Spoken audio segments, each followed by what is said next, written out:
l'institution sous-régionale demande à l'État du Sénégal de retirer cette loi avant les 6 mois qui suivent. Donc, Cour de justice de la CEDEAO dafa ne Macky Sall loi de parrainage bi fexeel ni nga koy retirer mu gën a gaawee avant 6 mois. Donc, dañoo jox ultimatum Macky Sall. Déjà, avant élection yi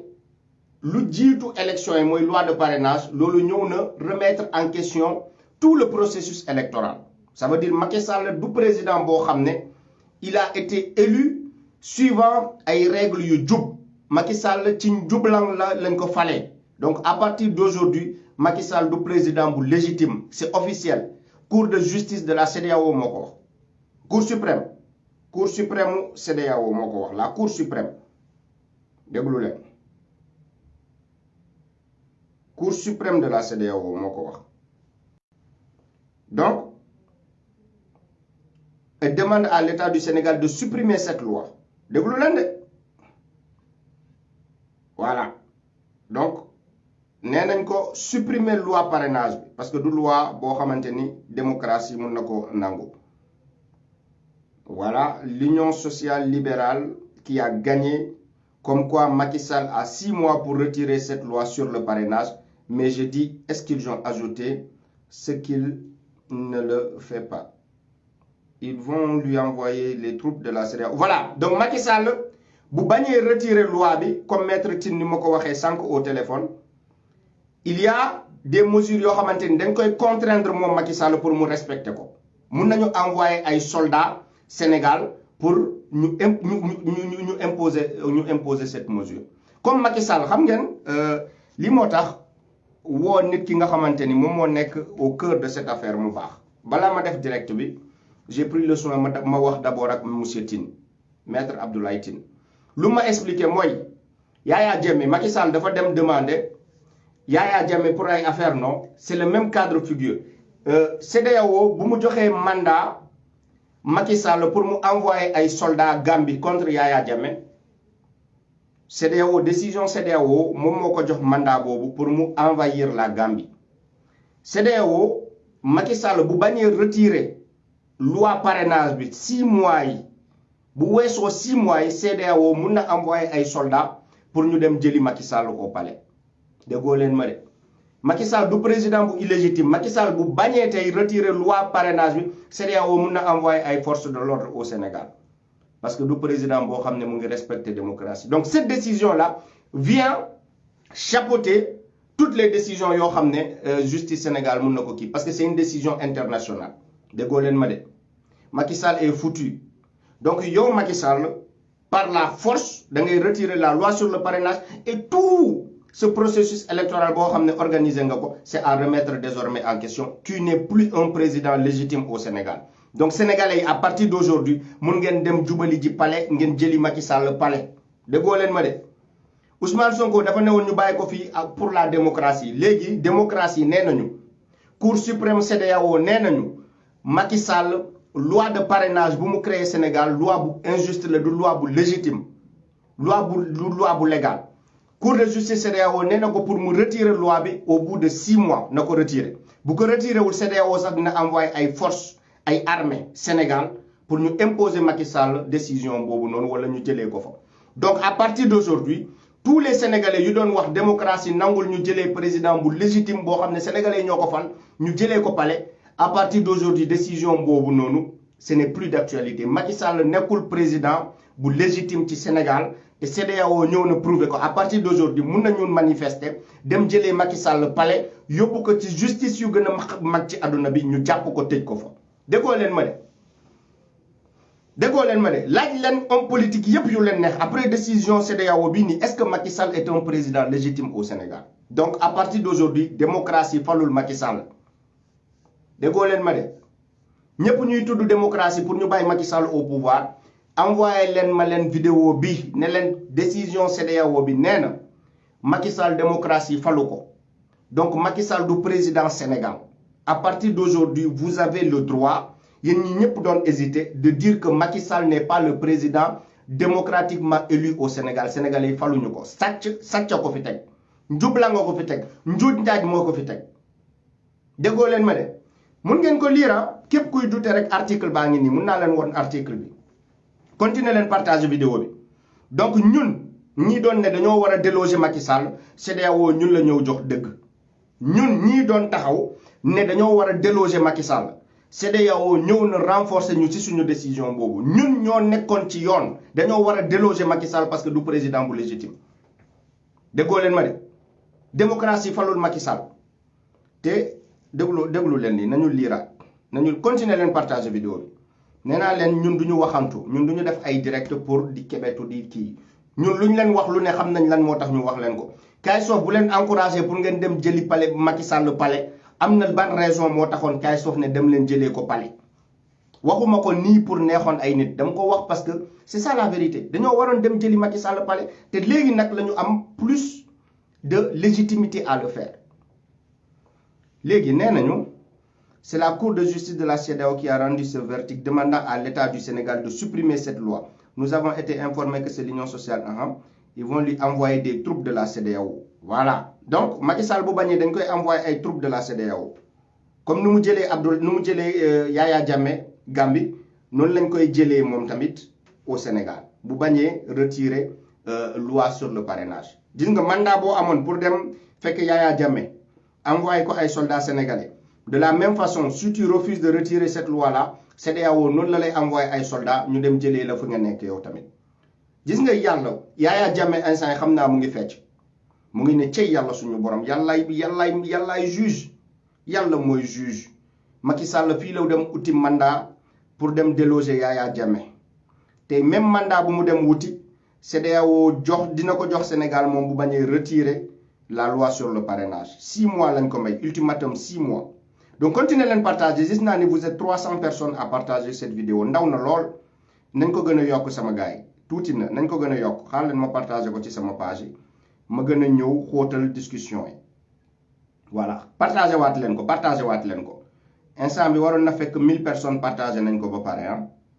Parce que ñun suñu xeex bi dafa yegg benen niveau. Ñun suñu live yi ñuy def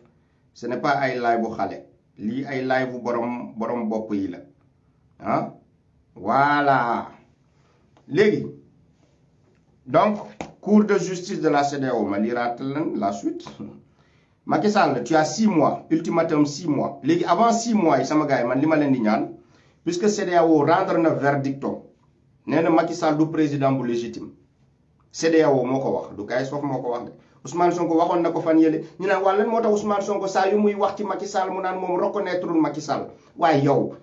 maître Tine defal nañu liggéey bi maître Abdoulaye Tine ñu ko ci sante diko gëreum.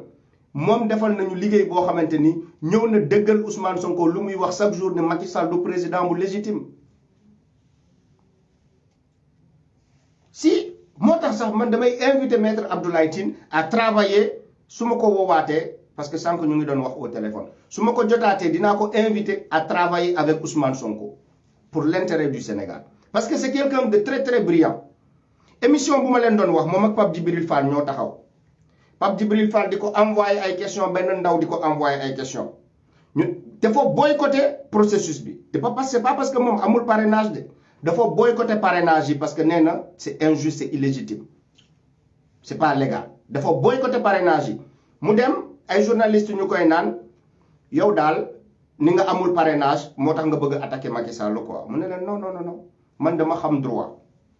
France fi la nek maîtriser droit ne len man dama xam droit dama xam ni li ni Macky Sall def tegu ko ci yoon. Émission bobu bo len demee YouTube di ngeen ko gis émission bi ma len di wax muy toj mu ne mom dina poursuivre Macky Sall ñu ne ko sa way optimiste nga de nga yaakaar ne dina aboutir à quelque chose mu ne len ça aboutira à quelque chose parce que ça sera une décision internationale qui viendra s'appliquer à Macky Sall par la force ñu ne ko OK kon mën nga continuer espérer waji dem na jusqu'au bout batay yalla jox nako victoire bo xamanteni machallah. Donc lire len nous dans l'Union sociale libérale nous avons toujours soutenu même en 2019 que le parrainage ne devait jamais être mis en place. Maître Tine moy wax ni de mu ne le parrainage ne devait jamais être mis en place parce que nous pensions que ce n'était pas conforme aux valeurs démocratiques. Li la len don wax sank parrainage du démocratie. Parrainage bi ni Macky Sall indi kérok ma ngi def direct de len ko fi wax néna len depuis l'histoire politique du Sénégal ba légui amul kenn ku ñu fi mësa andil parrainage pour éliminer ay doomu adama Macky Sall par tous les moyens lay jéem a éliminer sénégalais dafa njëkk indi parrainage pour éliminer wàññi gaay jël ay parrainage am fixé ko ay taux yoo mais ay 50 000 signatures je crois mais dinaa ko vérifier léegi ne gars yi dañoo war a am loolu quoi ñoom ñuy jël ay pièces d'identité nit ñi di doufler seen parrainage Macky Sall en tant que moom ku war a dem compétir moom mooy tànn koo xamante ni remplir na conditions yi pour mu ñëw affronter ko déjà loolu c'est pas démocratique dans quel pays au monde le président di toog di choisir kii neex na ma ok valider naa parrainage am kii neexuma du ma valider parrainage am donc mu xool ñu bëri ñu ko neex mu wàññi leen mu éliminer leen nii président bu war a dem affronter ay nit ñoo xam ne sénégalais yi dañ leen wóolu président toog di tànn ku war a dem ci élection yi ku warul dem loolu rek seen démocratie nangu ko Macky Sall fii la ko def sénégalais yi waxuñu bu ñuy wax ñuy jël débat bi di ko yóbbu ci keneen Macky Sall fii la ñëw jàpp opposant yu ko gën a jaaxal yépp presque mu tëj leen pour wàññiwaat affaire yi wax naa leen waa ji du nit su ma leen di ne waa ji du nit da ngeen may ne noo wax ji dafa dëgër mais dëgg kese laa leen di wax waa ji du nit ñu koy jàppale du ñu ay nit ku ko bëgg doo nit parce que ku bëgg Sénégal doo bëgg Macky Sall je le dis ici haut et fort amul lu ma ci ragal ku bëgg Macky Sall doo nit ennemi Sénégal nga noonu Sénégal nga donc maître Tine nañ déglu maître Tine nous pensions que ce n'était pas conforme aux valeurs démocratiques maintenant l'autre aspect de notre combat c'est que nous n'allons pas nous arrêter pour l'avenir. Nous allons en tirer les conséquences de droit par rapport à l'élection de Macky Sall en 2019. Bravo maître Tine sama gars yi bravo maître Tine léegi affaire décision bi nii comme ni ma leen ko waxee sànq day ñëw remettre en question élection Macky Sall bu 2019 bi Macky Sall tey mun nañ dem déloger ko palais kayis foofu moo ñëw confirmer leen ko après décision CEDEAO képp ku leen ne président ngeen jëlee palais kooku du président kooku du président kooku du président Macky Sall à partir d'aujourd'hui président bu illégitime la donc boo leen demee fekk ji ko palais déloger ko vous avez bien fait parce qu'il n'est pas un président qui a été élu par le peuple c'est un président usurpateur chaque jour ma wax ko fi gars yi di ma naan kaay sa wax yi dafa dëgër envers Macky Sall mais man li ma leen di wax da ngeen di jël recul ngeen jël émotion bi teg ko de côté ngeen jël subjectivité bi teg ko de côté ngeen jël esprit scientifique wala démarche scientifique bi ngeen juger man lépp lu may wax boo leen jëlee seen démarche scientifique ngeen xool contrôler ko sama discours vous allez voir que le gars là il a toujours raison sur ce qu'il dit de Macky Sall si nee naa leen ñun on n'est pas dans l'émotion on n'est pas dans le sensationnel on n'est pas dans la subjectivité on est dans l'objectivité la science donc nee naa leen Yaya Jammeh Macky Sall fii la dem CEDEAO gars yi jox ko mandat pour mu déloger Yaya Jammeh CEDEAO boobu boo bañee accepter affaire yi dans 6 mois moo lay envoyer ay soldats ñu fekk la Sénégal mais balaa CEDEAO di fekk Macky Sall Sénégal man dama bëgg peuple sénégalais bi ñun ñu jóg dem jëlee Macky Sall palais parce que li muy waajal dinaa leen ko wax waa Pastef partager leen vidéo bi de partager leen vidéo bi parce que Macky Sall li muy waajal fan yi jox nañ ma ci information nee naa leen ñun suñu ay information ci biir palais lay jóge gars yi nee nañ ma ñii mu créé ci réseaux sociaux yépp ñu nekk di ñëw sosal Ousmane Sonko xam ngeen lan la ciy waajal benn affaire kese la ciy waajal ñu fexe saltel deru Ousmane Sonko ba Sénégalais yépp jéppi ko après ñu ñëw jàppaat ko dugal ko prison Macky Sall mu ngi changé ñëpp commissaire ay police mu ngi changé kii armée ñu nekk ci kaw mu ngi changé chef d'état-major des armées mu ngi changé lépp mu ngi reconstituer armée sénégalaise pour ay nit ñoo xamante ni ak police nit ñoo xamante ni lu ko neex kese ci la ñuy dox ñoom la nekk di jël di leen teg en place pour lan day waaj a jàpp Ousmane Sonko nee na sénégalais yi dañoo mere Ousmane Sonko sénégalais yi léegi jëppi nañu Ousmane Sonko réussir na mission am day ñëw léegi ñëw jàpp Ousmane Sonko encore une deuxième fois dañuy def procès pour jàpp Ousmane Sonko sama gars yi ma annoncé leen la vérité Macky Sall bàyyul de humiliation bi ngeen ko humilier digéré wu ko mu ngi fii mu ngi préparé di jënd ay oto di def ay affaire pour ñëw jàppaat Ousmane Sonko tëj ko prison léegi est-ce que vous avez compris léegi man deuxième vague bu Ousmane Sonko yàgg di wax léegi laa bëgg ma dal ci kaw Macky Sall parce que à l'international on a la légitimité de déloger Macky Sall droit may nañu droit laa leen di wax de droit may nañu tey ñu déloger Macky Sall si lii rejet du parrainage mu ngi nii rejet du parrainage par la Cour suprême de la CEDEAO rejet du parrainage par la Cour suprême de la CEDEAO droit may nañu lu ñuy wax droit kaay foofu li ngay wax nii du démocratie an amul saaga buñ ma fi saagawul ñu ne ñun duñu ay démocrate ñun ay noonu Sénégal lañ jamono bi ma leen doon ne dem leen déloger ci Macky Sall fii la gars yi toog ci internet bi ne man bugguma Sénégal man duma démocrate nee nañ parce que ci démocratie mënoo dem déloger président waaye léegi CEDEAO ñëw ne leen kooku du président kooku sénégalais yi faluñu ko dafa sàcc parrainage bu mu teg en place pour di choisir ku ko neex ak ku ko neexul démocratie accepté wu ko loolu du démocratie donc gis ngeen ñun lu ñu wax lu ne dafa am fuñ ko teg donc mu ngi waaj a jàpp Ousmane Sonko mu ngi waaj a jàpp Ousmane Sonko je vous le fais gars yi partagé leen merci aux 500 personnes ñu partagé déjà vidéo bi yokk leen partagé ma xool ay yeneen information ma jox leen ko léegi donc Macky Sall à partir d'aujourd'hui mun nañ ko dem fekk palais génnee ko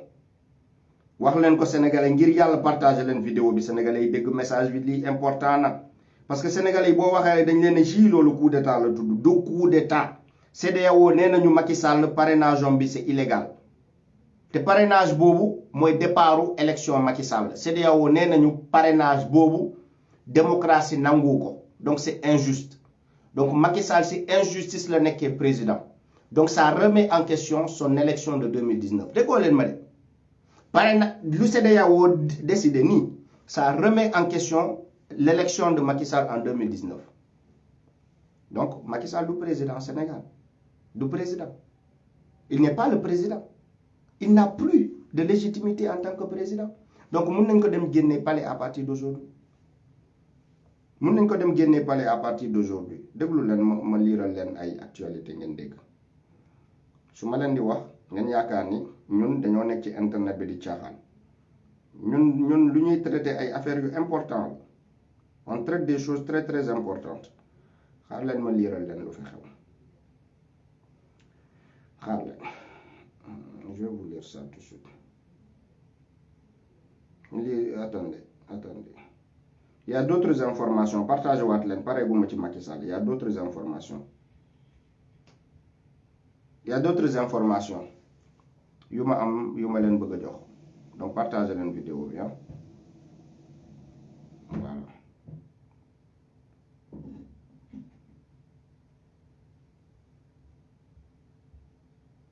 donc Macky Sall dafa am benn réforme boo xamante ni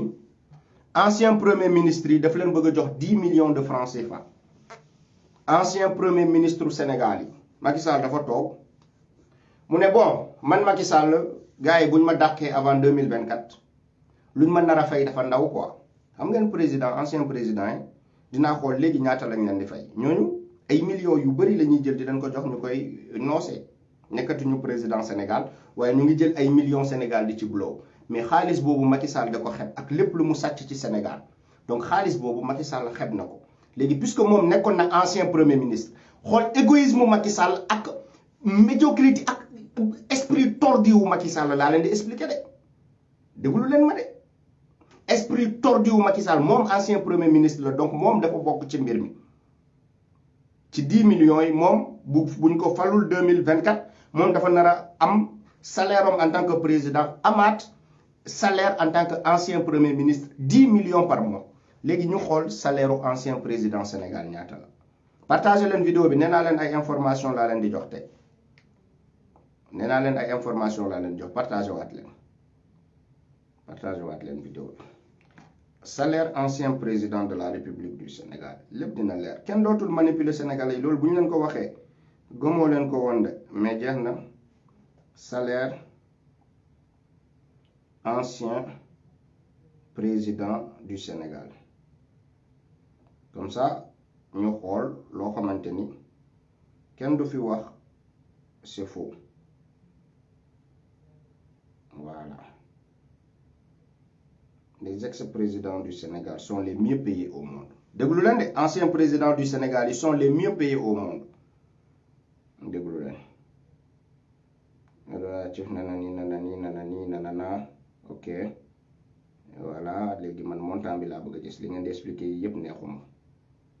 leen ma montant bi. François Hollande dafa réduire avantage ancien président de la République du Sénégal. Jacques Chirac Sarkozy ñoom ñëpp ñu jaar ci. Donc Sénégal ancien président de la République nañu xool ñaata lay gagné. Donc attendez, on va vous dire ça. Attribué 17 janvier, particulièrement cependant le décret numéro 9 attribué à un ancien président 5 mois, cette décision est confirmée par la présidence de la République qui date 2014. En guise de conversation, ok. Très bien. En plus de cela, l'État du Sénégal prend en charge à hauteur de 40 millions de francs CFA par an le coût de billets d'avion de chaque président de la République et de ses conjoints. Plus de 40 millions de francs CFA, État Sénégal, les mouilles déboursés pour ancien premier ministre. Déjà, chaque ancien président, chaque ancien président, l'une fi wax d'abord, li mo fi gisagum, nee nañu day am 5 millions de francs CFA par mois. Wóoruma, maa ngi vérifier di lire ci suuf, ndax changé na entre-temps. En tout cas, si on se fie au décret, 12 mois d'indemnité mensuelle d'un ex-chef d'État sénégalais, 60 millions de francs CFA. 60 millions de francs CFA la Wade nekk di gagné, la Diouf nekk di gagné. Contre la sueur des Sénégalais. 60 millions de francs CFA. Mais Macky Sall xeb na 60 millions. Bëgg na ci yokkal boppam 10 millions en tant qu'ancien premier ministre. Bëgg na ci yokkal boppam 10 millions de francs CFA pour am 70 millions par mois. 70 millions par mois la Macky Sall bëgg am buñ ko falul 2024. Wala bu mënul njuuj njaaj ba jàll 2024. Voilà, 60 millions de francs CFA. Le président Wade a annoncé à son logement, ce qui lui donne l'indemnité de logement mensuel de 4,5 millions, soit 54 millions par mois. Abdoulaye Wade mu ngi gagné 54 millions lañ fi wax 60 en tout cas si on se fie au décret 12 mois d'indemnité. Donc nee nañ 12 mois d'indemnité mooy 1 an président de la République du Sénégal mu ngi gagné 60 millions de francs CFA par an. 60 millions de francs CFA par an. Donc Abdoulaye Wade dafa renoncer moom indemnité logement. Donc Abdoulaye Wade en 1 an moom mu ngi gagné 54 millions de francs CFA par an. 54 millions de francs CFA. Dans un pays si pauvre, Sénégal amul dara. Dans un pays pauvre par an. Donc 60 millions par an. Abdoulaye Wade moom dafa renoncer indemnité de logement bi donc mu ngi am 54 millions par an. Macky Sall xeb na 60 millions par an yi dafa bëgg yokkal boppam en tant qu'ancien premier ministre 10 millions par an. 10 millions par mois. Xaar leen ñu delluwaat ci 10 millions par mois la bëgg yokkal boppam. Voilà, donc on va lire ça. Donc dans la tribune lâche une information là que le président préparait une réforme pour payer une retraite aux anciens premiers ministres. Donc retraite bi, le journal parle d'une réforme scandaleuse. Les confrères de tribune concernés par la réforme s'y ajoutent Macky Sall et Moustapha Niasse. Donc moom Macky Sall ci la bokk, Moustapha Niasse ci la bokk. 11 lañu, 11 anciens premiers ministres. Bu ñu bëgg a fay chaque fin du mois 10 millions de francs CFA. 10 millions de francs CFA. Mu ngi nii dara inventé wu ma ko fi. Lépp lu ñu leen di wax rek dafa am ay sources yu leer fu ñu ko teg. Man du ma def fake news. Man xawma fake news. Man bu ma joxee information rek dama leen di jox référence bi. OK? Man nekkuma fi pour di joxe ay fake news. Je vous donne les vraies informations. 10 millions de francs CFA pour les anciens premiers ministres. As Sénégalais nu ñu sonnee ni Macky Sall fii la ko def. Ancien lan la woon. Ancien lan la joxoon xaalis bu bari boobu rek fàtte naa ko sama gars yi bind leen ko waay ay ancien lan décret bi bu mu génnee mu ne non du ma moo signé décret bi jàppale leen ma ay ancien lan la jàppale leen ma mu gaaw ancien lan la ba mu jël jox leen salaire bu dul jeex ah voilà donc moom Macky Sall mu ngi bëgg a yokkal boppam 10 millions de francs CFA en tant qu'ancien premier ministre. Donc voilà. Xaar nañu joxaat leen benn information. Dakar Actu moom mu ngi bindaat rejet du parrainage par la Cour suprême de la CEDEAO. Cour suprême CEDEAO nu mu rejeté parrainage bi voilà loolu Dakar Actu mu ngi koy wax mun ngeen ko vérifier Dakar Actu. Voilà donc voilà donc ñu jox leen toutes les informations. donc Guédiawaye Aliou Sall moom man Aliou Sall daf ma jaaxal quoi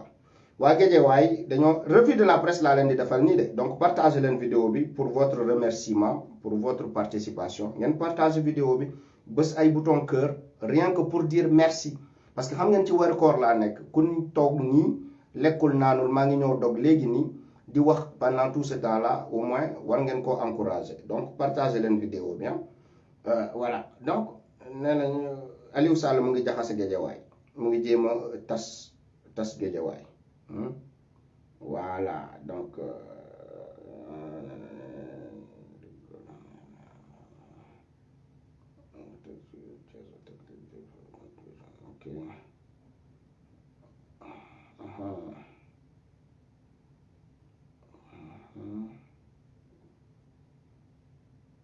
ok donc Macky Sall dafa am ay hôpital yoo xamante ni ndeysaan am na hôpital boo xam ne ñetti bébé ñoo fa décédé ñetti bébé ñoo décédé ci hôpital bi xam nga lan moo tax ñetti bébé yooyu décédé ci hôpital bi bu ma leen di ne ay criminels ñoo ñu jiite ngeen may ne no guys foofu tu es trop dur avec Macky Sall wàññil sa baat balaa mu lay jëli ñetti bébé ñoo décédé ci hôpital bi xam nga lu tax ñetti bébé yi décédé ci hôpital bi dafa am incendie mais lan moo tax mu am incendie négligence Macky Sall faalewul suñu hôpital yi parce que moom du fa faju doomam du fa faju ay mbokkam duñu faju ci suñu hôpital yi da ngay gis ay fil yi traîner sax suñu biir hôpital fil bi bu la laalee hôpital bi yëpp tàkk parce que Macky Sall s'en fout des hôpitaux bu ñu waxee ngeen ne noo kayis da ngaa metti quoi wàññil ni ngay traité Macky Sall man dëgg rek laa leen di wax c'est que yéen da ngeen jàpp ni man damaa war a raay waa ji man dama jàpp ni criminel la ñu amal affaire te on doit le combattre donc Macky Sall ay fii lii traîné ci hôpital bi tax na ba hôpital bi takk docteur bi xaw ma médecin la xaw ma lan démissionné na moom démissionné na yaakaar ni bu démissionné affaire yi fa lay arrêté responsabilité bi depuis ci moom ba ci Macky Sall lañ koy yóbbu négligence ambulance takk na Sénégal ndax sonn ambulance fan yii nii ci semaine bii nii hôpital takk na fi ambulance takk na fi ñaari affaire yuy wone négligence bu am dans le secteur de la santé ngeen yaakaar ni des voitures des ministres ak yeneen kat yi jar 100 millions yi 200 millions yi bu nekkoon suñu ambulance yi prix yooyu lay jar nga yaakaar ni dina daw di takk nii ci yoon ambulance bi di takk ambulance bi dafa takk loolu c'est un danger dans un pays tellement ambulance bi dafa sonn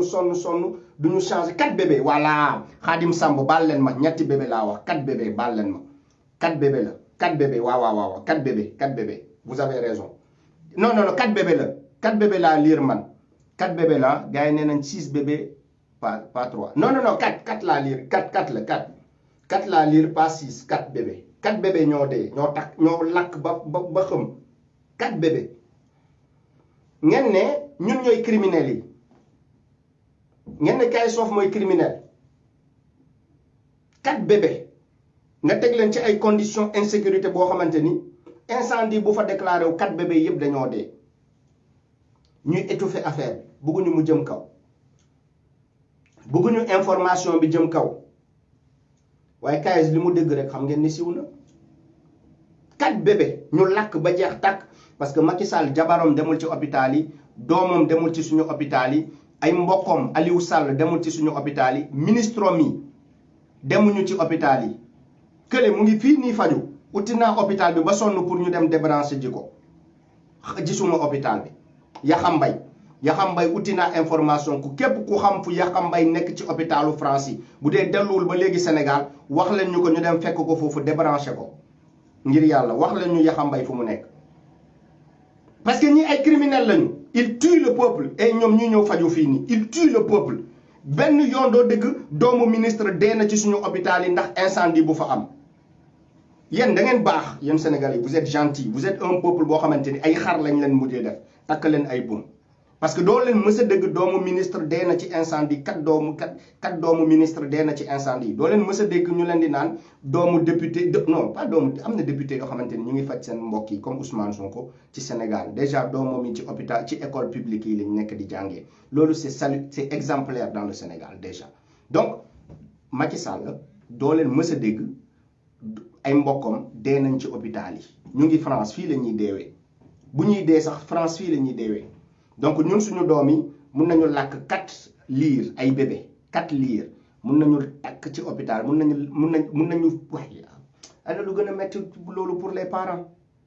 ana lu gën a metti loolu pour les parents boo waxee ñu ne la non dañoo war a ormal jigéen ñi dañoo war a fonk jigéen ñi dañoo war a respecter jigéen ñi keroog maa ngi leen ko doon wax heure dog moo jotoon moo tax ma arrêté ku bëgg a jigéen doo bàyyi jigéen di wasin fu muy wasinee nga teg ko ci ay conditions yoo xamante ni fu muy wasinee bu fa wasinee ba pare day décédé wala buy waaj a wasin day décédé suñu hôpitaux Sénégal yi noonu la fa demee boo waxee ñoom ñoo leen ne jigéen mooy suñu yaay nañu fonk jigéen nañu bëgg jigéen ñaata enfant ñooy dee mort né à cause de hôpital yu bon Macky Sall yoonam nekku ci statistique yaa ngi fii nee naa leen dem leen xool lépp li ma leen wax rek dem leen vérifier boo leen ko gisul bu leen seetaanati sama direct ñaata xale ñooy dee balaa ñuy am 5 ans ñaata xale ñooy dee balaa ñuy am 5 ans au Sénégal dem leen xool statistiques yi donc avec tout ça ku wax ci Macky Sall ñu ne dangaa soxor dangaa bon da nga yéeneel Macky Sall lu bon waroo ko yéeneel lu bon parce que jullit du yéene moromam lu bon waa ji mu ngi leen di rey ngeen koy yéeneel jàmm ba léegi yéen am ngeen xol bi ngeen koy yéenee jàmm awma xol boobu parce que 4 bébé yi bu nekkoon seen ay doom yéen doomu kenn ci yéen rek doomu kenn ci yéen bu nekkoon doomu kenn ci yéen doo leen ko baal ñii ba bés bi ngeen di dee donc chaque fois nit lay dal ñu ne ah puisque daluma man garaawul man mun naa jëggal Macky Sall mun naa ñaanal Macky Sall parce que dalu la yow dalu la bu fekkoon sa doom dafa bokk ci ñu rey ci manifestation yi tiire ay bal ci seen bopp yi dee doone Macky Sall dañ koo war a yéeneel jàmm bu fekkee sa doom dafa bokk ci ñi nga xamante ni dañ leen viser ci bopp tiire leen ñu dee te yore xeer kese sori waa ji à plus de 200 mètres mu viser ko ci bopp rey ko xale bi mënu ko woon def dara mënu ko dóor mënu ko sandi xeer ba xeer bi yegg ci moom mënu koo saaga ba moom mu dégg ko plus de 200 mètres waa ji viser jël temps yëpp viser bopp xale bi tiire ko bal ci bopp bu fekkoon seen doom dafa bokk ci ñooñu doo leen ñëw ci internet bi ne ñu dañoo war a yéene jàmm Macky Sall doo leen ñëw ci internet bi di xaskaay soof ne xale bii nii dafa soxor wala dafa iñaan wala xolam dafa bon bu fekkoon seen doom daf ci bokk man dama xam ay nit yi nga xamante ni dañ ma takkoon comme ay frère Famara Goudiaby ñu rey ko bi ñoona donc ñun suñu xol yërmande dafa jeex ci suñu xol ñii nii boo leen di continuer yërëm ñii vous allez mourir comme ça un à un ku nekk di xaar tuuram jot parce que daf leen di sori doo leen ko lijjanti bu ñu waxee ngeen ne non ñii dañoo ëppal mais continuer leen 4 bébés dañoo takk ba jeex takk ba jeex pompier sax amu fa parce que normalement incendie bu déclaré woo boo fekkoon amoon nga ay pompiers yu xarañ pompiers yi amoon essence pompiers yi amoon ndox bu doy mais ñeenti bébé yi duñu takk ba dee hôpital yi sax amuñu extincteur parce que bu amoon extincteur feu bi bu déclaré woon sax nit mun na jéem a kii hôpital yi da ngay dugg ba ci biir amul sax extincteur bu am dara ci biir ça veut dire hôpital bi bu takkee maladie yëpp dañuy takk dee dañuy lakk ba xam amul sax extincteur pompier fu ñu nekkoon amuñu essence boo woowee pompier dañ leen sa waay essence amu fi yéen dans ce pays nit yi bu ñuy xeex ngeen di jàppale Macky Sall ngeen ñuy saaga te ñooñu yéen rek lañ bëggal jàmm man maa ngi France fii nii sama biir buy metti léegi damay tëdd biir néeg bi woo ambulance mu ñëw jël si ma sama biir buy metti léegi ambulance bu ñëwul ma woo SAMU cat ñu ñëw pointé sama biir néeg ma tëdd ñu indil ma ay lal teg ma foofu yóbbu ma direct du ma sax jéem a uti taxi damay woo SAMU léegi ñu dugal ma ci oto yóbbu ma dem faj ma duñ ma laaj xaalis de balaa ñu may faj dañ may faj ba pare bu fekkee sax doon nga nit bu amul papier sax dañ lay faj ba pare après ñu won la facture surtout bu fekkee am nga CMU wala am nga sa carte vitale ak yooyu noonu da ngay ñëw rek won leen ko ñu faj la ne la ñibbil sa kër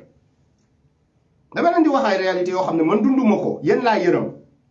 yéen ñii di ma saaga ci internet bi yéen laa yërëm yéen ñii di torox ci Sénégal ma leen di xeexal ñu ma ciy jéem a néewal doole di ma bëgg a tëj police wala di ma bëgg a rapatrier yéen laa yërëm parce que waa ji du nit ki ngeen amal affaire nii du nit donc ñun duñu nelaw parce que yéen nekkoo leen ci jàmm coono bi ñu nekk nii yépp ce n'est pas pour nous c'est pour vous c'est pour vous parce que ku ñëw Europe am na yenn coono yi nga xamante ni wàcc na jeex na ci yow jeex na xamatoo ko 4 bébé ñu xoolaatal leen information yi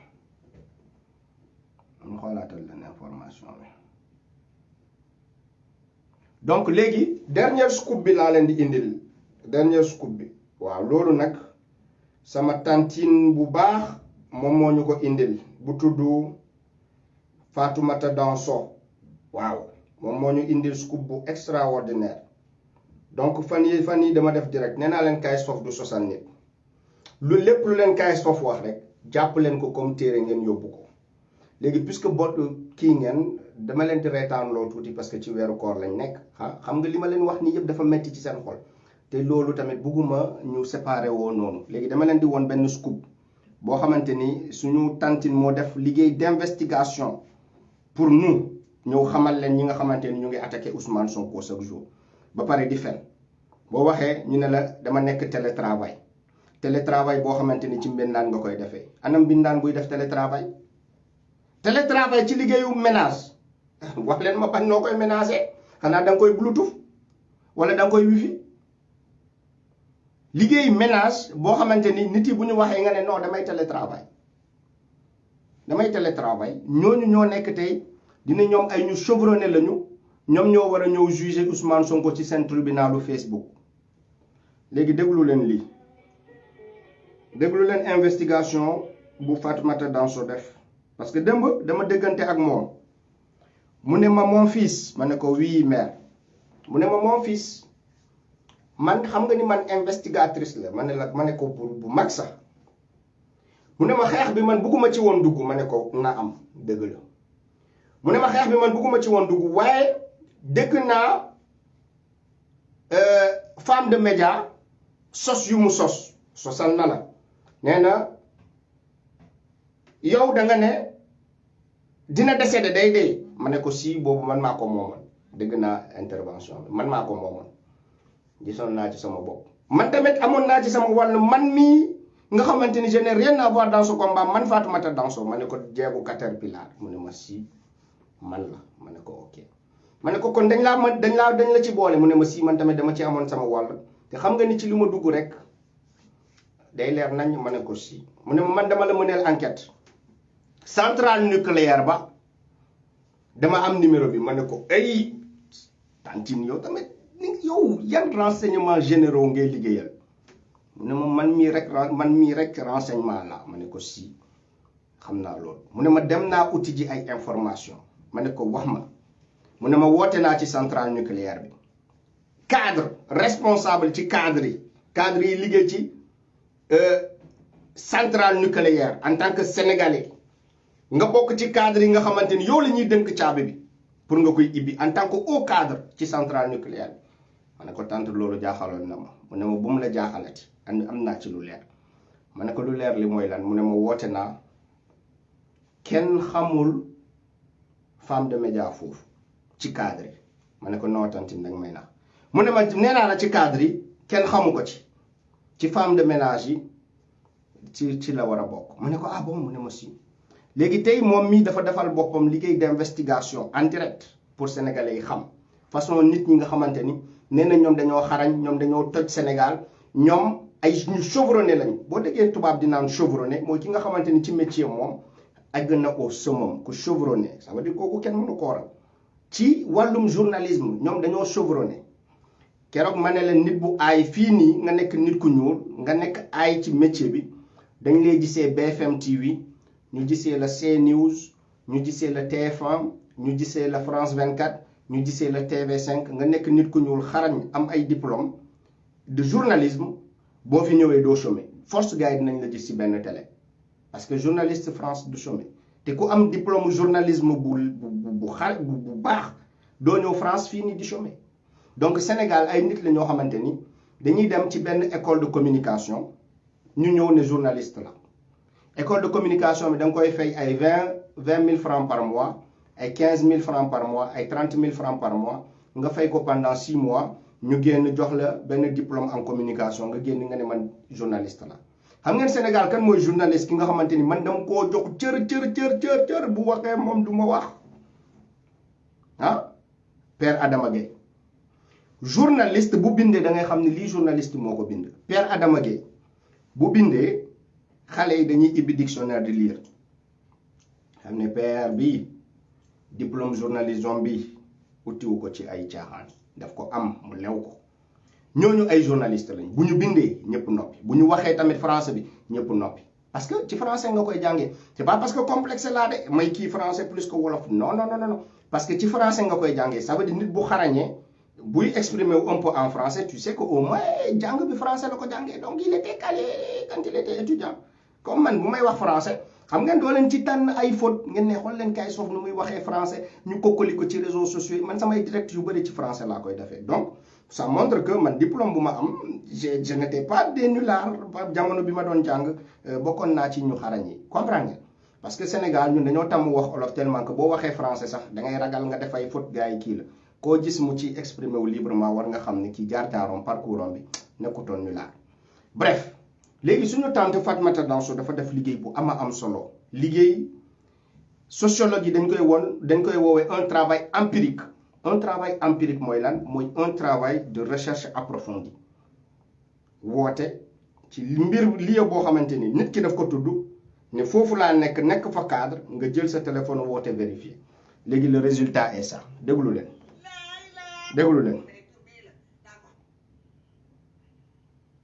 déglu leen déglu leen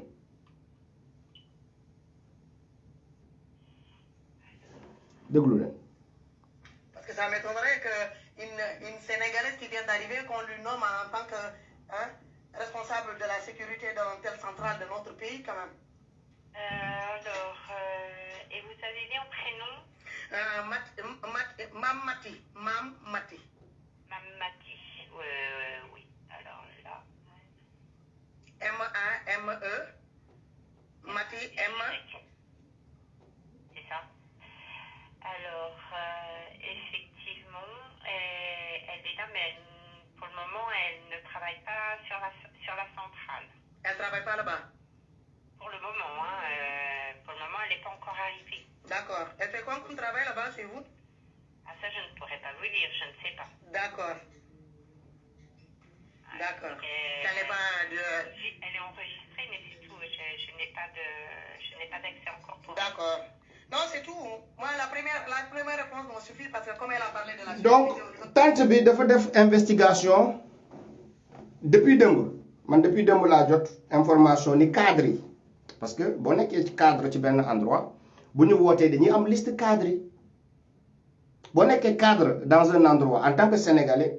donc mu war a nekk fierté sénégalais yi ñun dañuy vérifier parce que dañ ciy kontaan nga nekk cadre moom loolu ndam la ci Sénégal centrale nucléaire nga gis ci sénégalais bu nekk cadre boo xamante ni wóolu nañ ko ba di ko jox clé loolu ça veut dire que c'est le Sénégal qui gagne comprendre ngeen léegi boo nee yow cadre nga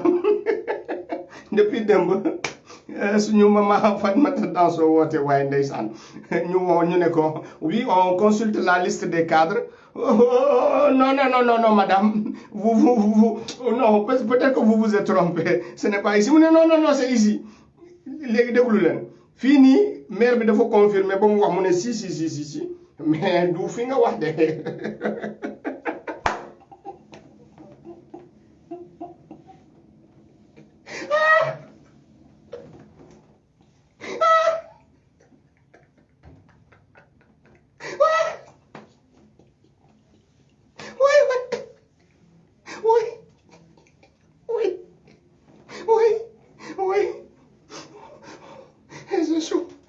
j'ai chaud. Oui. waaye mais lan moo tax yow fan yi am nga jot de damay télétravail ménage non saboté wu ma ñuy def ménage saboté wu ma ñuy def ménage de ménage liggéey la comme liggéey yëpp waaye nag looy jaay peut dina cadre laa te boo nekkee cadre da ngay c'est que internet bi dafa doy waar internet bii léegi gars yi dañoo xarañ boo xamante ni buñ la indilul vaar ñu indil la leneen dinaa leen indil léegi kële daf ma sosal de maire bu perte bu nekk États-Unis nee na man damaa soxor man damaa bañ Marème Faye Sall te kooku yaay la dinaa leen tegal lu mu doon wax démb ci Marème Faye Sall sénégalais yëpp dégg ko lu mu doon wax ci Marème Faye Sall man la attaqué ne ma man du ma nit parce que dama attaqué Marème Faye Sall dinaa leen woon moom li mu doon wax ci Marème Faye Sall avant ñu fay ko xaalis bu bëri mu retourner vestom dinaa leen ko wax fii nii xam ngeen Sénégal lañ nekk léegi tout ce c'est télétravail menace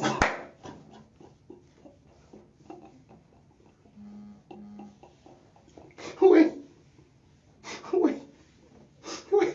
mais sama gars yi man liggéey boo xam ne télétravail bi da nga koy defee menace man télétravail boobu man dama bëgg a xam ndax technologie bi dafa avancé ba léegi menace da ngay jël sa téléphone nga bës bouton nga koy commandé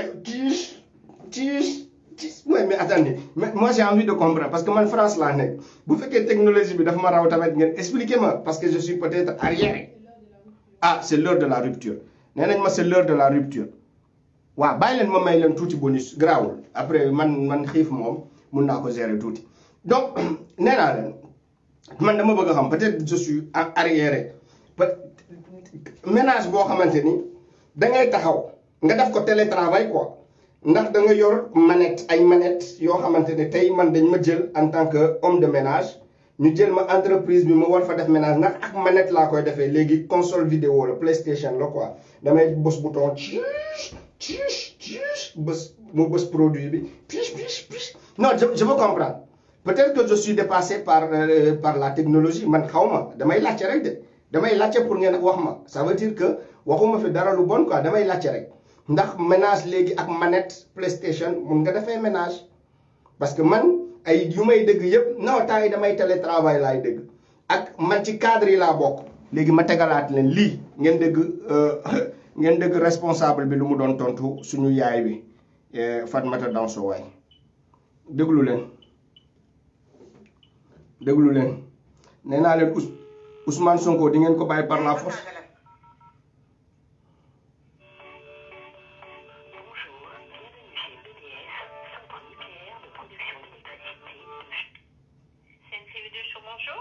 Oui, bonjour madame. Je me présente, je m'appelle madame le Carpentier de Sainte-Opportune. Oui. Je vous appelle parce que j'aimerais parler avec une de mes cousines que j'ai vu faire un direct sur Facebook. Apparemment, elle travaille chez vous. Comme je passe ses coordonnées téléphoniques, je me permets de vous appeler pour savoir si elle est chez vous. Ah, là, vous êtes au standard général, donc je ne saurais pas vous dire si elle travaille ici ou pas. Parce que hier, j'ai téléphoné, il y a une de vos collègues là qui a essayé de regarder dans vos trucs là, elle me disait qu'il n'y avait pas ce prénom-là, ni ce nom chez vous. De rappeler plus tard, peut-être que je peux tomber sur une autre personne qui peut vérifier vraiment si la personne existe. Parce qu'apparemment, je l'ai vu faire un...